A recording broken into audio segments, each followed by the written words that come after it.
ഫാമിലിയെ 2 വർഷത്തെ വിസയിലേക്ക് കൊണ്ടുവരാൻ ഒരാൾക്ക് മിനിമം ഉണ്ടായിരിക്കേണ്ട ക്രൈറ്റീരിയ ആൾക്ക് 4000 സാലറി ഉണ്ടായിരിക്കണം.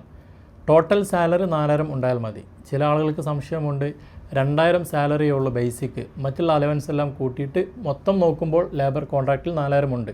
എന്നിരുന്നാൽ പോലും അവർക്ക് ഫാമിലിയെ സ്പോൺസർ ചെയ്യാം. ഇതിന് വരുന്ന യൂഷ്വൽ എക്സ്പെൻസ് ഇൻസൈഡ് കൺട്രി ഓരോ എമിറേറ്റ്സിനും ഡിഫറൻറ്റ് റൂളാണ്. ദുബൈയുടെ കാര്യത്തിലാണെങ്കിൽ ഇൻസൈഡ് കൺട്രി ഒരു ചാർജാണ്, ഔട്ട്സൈഡ് കൺട്രി ഒരു ചാർജാണ്. മറ്റുള്ള എമിറേറ്റ്സിലെല്ലാം ഒരു റൂളാണ്. ഇൻസൈഡ് കൺട്രി ആകുമ്പോൾ ഒരു 700 ദിർഹംസ് എക്സ്ട്രാ വരും എന്നുള്ളത് ഒഴിച്ചാൽ ബാക്കിയെല്ലാം സെയിം തന്നെയാണ്.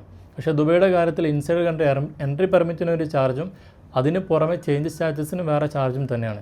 ഔട്ട്സൈഡ് കൺട്രിയുടെ ചാർജുള്ള ഒരു ബേസിക് ആയിട്ട് ഞാൻ പറഞ്ഞു തരാം. ആദ്യമായിട്ട് ഒരാൾ സ്പോൺസർ ചെയ്യുകയാണെങ്കിൽ സ്പോൺസർ ഫയൽ ഓപ്പൺ ചെയ്യണം.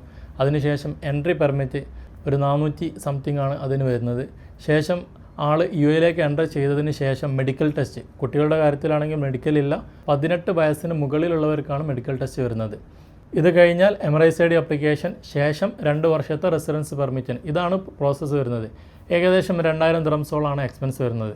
മറ്റുള്ള എമിറേറ്റ്സിലെ കാര്യമാണെങ്കിൽ ഓരോ എമിറേറ്റ്സിനും ഇൻഷുറൻസ് നിർബന്ധമാണ്. അബുദാബിയുടെ കേസിലാണെങ്കിൽ ഹെൽത്ത് ഇൻഷുറൻസ് കുറച്ചുകൂടെ എക്സ്പെൻസീവ് ആണ്.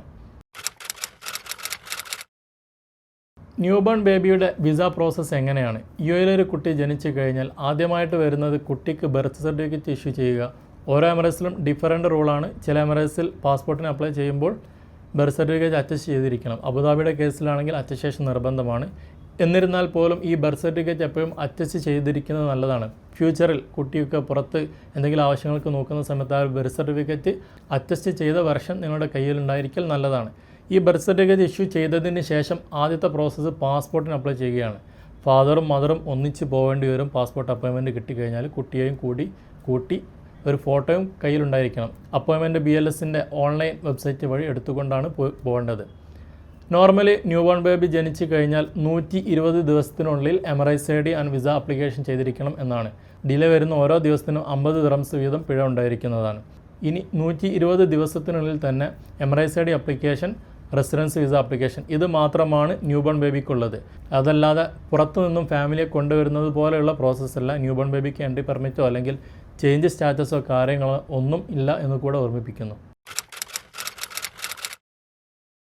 ഒരാൾ വിസിറ്റ് വിസയിൽ UAE എത്തിക്കഴിഞ്ഞാൽ അത് എക്സ്റ്റെൻഡ് ചെയ്യാനുള്ള പ്രോസസ്സ് എങ്ങനെയാണ്? എത്ര എക്സ്പെൻസ് വരും? 3 മാർഗ്ഗങ്ങളാണ് വിസിറ്റ് വിസ എക്സ്റ്റെൻഡ് ചെയ്യാനുള്ള ഓപ്ഷൻ ഉള്ളത്. ഒന്നാമത് നിങ്ങൾ വിസിറ്റ് വിസ എടുത്ത ട്രാവൽസിൽ നിന്നും 2 തവണ ഇൻസൈഡ് കൺട്രി പുറത്ത് പോകാതെ എക്സ്റ്റെൻഡ് ചെയ്യാം. അത് എക്സ്പെൻസീവാണ്. 2000 ദിർഹംസ് 2 മാസത്തേക്ക് എക്സ്പെൻസ് ചെയ്യുമ്പോഴേക്ക് നിങ്ങൾക്ക് വരും. എന്നാൽ ബസ് മാർഗ്ഗം പോയി വരുമ്പോൾ താരതമ്യേന എക്സ്പെൻസ് കുറവാണ്. അബുദാബിയിൽ നിന്നും ദുബൈയിൽ നിന്നും ഷാർജയിൽ നിന്നെല്ലാം ബസ്സുണ്ട്. ഏകദേശം 1200 ദിർഹംസ് പ്ലസ് ഓരോ എമിറേറ്റ്സ് മാറുന്നതിനനുസരിച്ച് ചെറിയൊരു മാറ്റം ഉണ്ടാകും എന്നുള്ളതുള്ളൂ. ഒമാൻ വിസ കാര്യങ്ങളെല്ലാം ഇൻക്ലൂഡായിട്ടാണ് ഈ ചാർജ് വരുന്നത്. അത് 2 മാസത്തേക്കുള്ള വിസയാണ് വരുന്നത്. നേരത്തെ പറഞ്ഞ പോലെ ഇൻസൈഡ് കൺട്രി ചെയ്യാൻ 2000 ദിർഹംസുള്ളടുത്ത് ഇത് 2 മാസത്തേക്ക് 1200 പ്ലസ് ചെറിയൊരു ചാർജ് വരുന്നുള്ളൂ. മൂന്നാമത്തെ ഓപ്ഷനാണ് ഫ്ലൈറ്റ് മാർഗ്ഗം വിസ പുതുക്കുക എന്നുള്ളത്. ഇത് താരതമ്യേന എക്സ്പെൻസീവാണ്. ഒമാനിൽ പോയി താമസിക്കുകയോ കാര്യങ്ങളൊന്നും വേണ്ട. നിങ്ങൾ പോയ ഫ്ലൈറ്റിൽ പിന്നീട് കുറച്ച് സമയം വെയിറ്റിംഗ് കഴിഞ്ഞാൽ തിരിച്ച് വരാവുന്നതേ ഉള്ളൂ. ഇതിൻ്റെ ഓപ്ഷൻ വരുന്നത് ഫ്ലൈ ദുബൈയിൽ മാത്രമാണ് നിലവിലുള്ളത്. മുമ്പ് എയർ അറേബ്യയുടെ ഒക്കെ ഉണ്ടായിരുന്നു, അത് നിലവിൽ ക്ലോസ് ആണ്. അബുദാബി ഫാമിലി വിസ റിന്യൂ ചെയ്യാനുള്ള എക്സ്പെൻസ് എന്താണ്? ഇതിലെന്തെല്ലാം ശ്രദ്ധിക്കണം? പല ആളുകളും പുതിയതായിട്ട് വിസ എടുത്തിട്ടുണ്ടാകും. ഇതിൻ്റെ റിന്യൂവലിൻ്റെ സമയത്ത് എമിറേറ്റ്സ് ID ഫിംഗർ പ്രിൻറ്റ് വീണ്ടും എടുക്കണോ, മെഡിക്കൽ എടുക്കണോ, ഇതിൻ്റെ എക്സ്പെൻസ് എന്തെല്ലാം വരും എന്നുള്ളത് സംശയം ഉണ്ടായിരിക്കും. നോർമലി ഒരാൾ വിസ ഓൾറെഡി എടുത്തു കഴിഞ്ഞാൽ രണ്ടാമത്തെ വിസ റിന്യൂവൽ പ്രോസസ്സിന് മുമ്പ് കൊടുത്ത ഡോക്യുമെൻറ്റ്സ് എല്ലാം വേണമെന്നില്ല. ഇൻഷുറൻസ് കോപ്പി, അതുപോലെ നിങ്ങളുടെ മെഡിക്കൽ ടെസ്റ്റ് എടുക്കണം, അത് നിർബന്ധമാണ്. എമിറേറ്റ്സ് ID രണ്ടാമത് ഫിംഗർ പ്രിൻറ്റ് എടുക്കേണ്ടതില്ല. ആൾക്ക് വരുന്ന എക്സ്പെൻസ് വിസ റിന്യൂവൽ ചെയ്യുന്നതിന് മാത്രം ഒരു 840 ദിർഹംസ് മാത്രമാണ് വരുന്നത്. ടെനൻസി കോൺട്രാക്റ്റ് ഉണ്ടായിരിക്കുക എന്നുള്ളതാണ് ഇതിൽ മെയിനായിട്ട് ശ്രദ്ധിക്കേണ്ടത്. ബാക്കി ഡോക്യുമെൻറ്റ്സ് പഴയതുപോലെ മാരേജ് സർട്ടിഫിക്കറ്റ് വേണമെന്ന് അങ്ങനത്തെ കാര്യങ്ങളൊന്നും ഇല്ല എന്ന് കൂടെ ഓർമ്മിപ്പിക്കുന്നു.